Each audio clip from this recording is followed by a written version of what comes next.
Anwar Atta says her husband Ihab is missing out on life and death.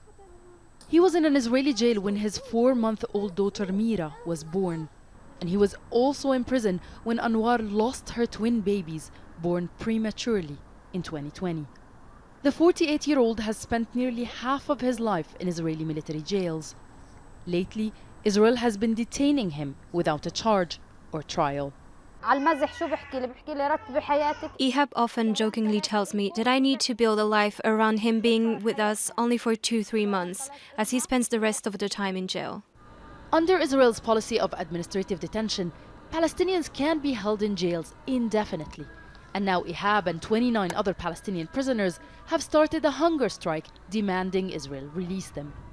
The Palestinian Detainees Commission says most of those on hunger strike were moved to Ofer military prison in the occupied West Bank. And outside it, Palestinian families stand to show support for their loved ones. My son Ghassan has spent 14 years in prison. He was charged and sentenced to 5 of them only. He barely spends 3 to 4 months outside of prison before Israeli forces arrest him. He usually spends more than 2 years in administrative detention. This is unjust. Since the beginning of this year, Israel has issued more than 1,500 orders to hold Palestinians without charge. Israeli military prosecutors often say they hold secret evidence related to the prisoners. But human rights organizations say Israel is using this policy as a punishment to prevent Palestinians leading a normal life. This is an arbitrary arrest and is considered a war crime for which Israel should be held accountable. The lack of accountability is what forces Palestinian prisoners to carry out individual and collective hunger strikes. Unfortunately, there is no real pressure on Israel to end its policy of administrative detention.